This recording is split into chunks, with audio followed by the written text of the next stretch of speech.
चुनाव है जिसमें आपकी तरह पूरे देश की निगाहें हैं। इसी बिहार ने बीजेपी का रथ रोका था, इस बार भी बिहार की जनता उनका रथ रोकने का काम करेगा।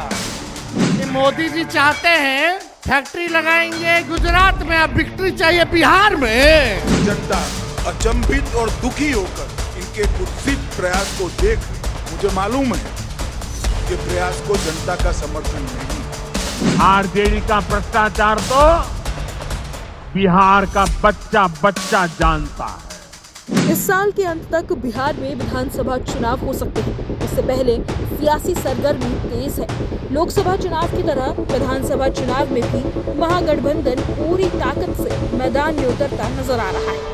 वोटर अधिकार यात्रा में कांग्रेस, सपा के साथ साथ तमाम दलों के नेता एकजुट दिखाई दे रहे हैं।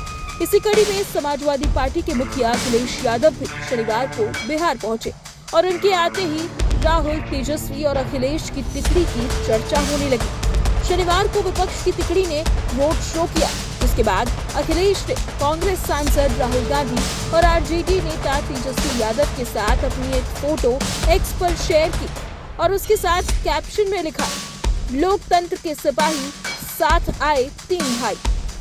तो वहीं अब अखिलेश के इस पोस्ट के बाद विपक्ष की इसी तिकड़ी पर यूपी के डिप्टी सीएम केशव प्रसाद मौर्य ने जोरदार हमला बोला है और अपने सोशल मीडिया प्लेटफॉर्म एक्स पर पोस्ट करते हुए लिखा, राजनीतिक रूप से सबसे मुखर और जागरूक बिहार में वोटर अधिकार यात्रा इस राज्य के मूल लोगों को चिढ़ाने के सिवा कुछ नहीं है।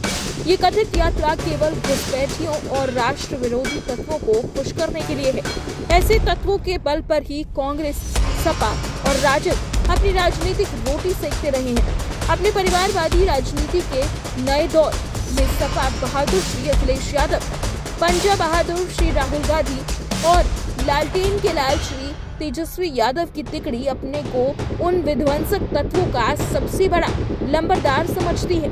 ऐसे तत्वों को बढ़ाने के कारण ही उनकी यात्रा के दौरान यशस्वी प्रधानमंत्री श्री नरेंद्र मोदी जी की स्वर्गीय माता जी को गाली देने का दुस्साहस किया गया।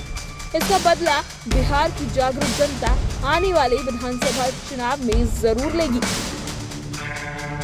तो डिप्टी सीएम के इस पोस्ट के बाद ऐसा कहा जा रहा है कि इस पोस्ट के बहाने पीएम मोदी के खिलाफ अभद्र टिप्पणी का मुद्दा भी केपी मौर्य ने उठा दिया। दरअसल बीजेपी का आरोप है कि राहुल की वोटर अधिकार यात्रा में पीएम मोदी को गाली दी गई, जिसके बाद अब बीजेपी राहुल और तेजस्वी से इस अपमानजनक टिप्पणी के लिए पीएम से माफी मांगने की मांग कर रही है।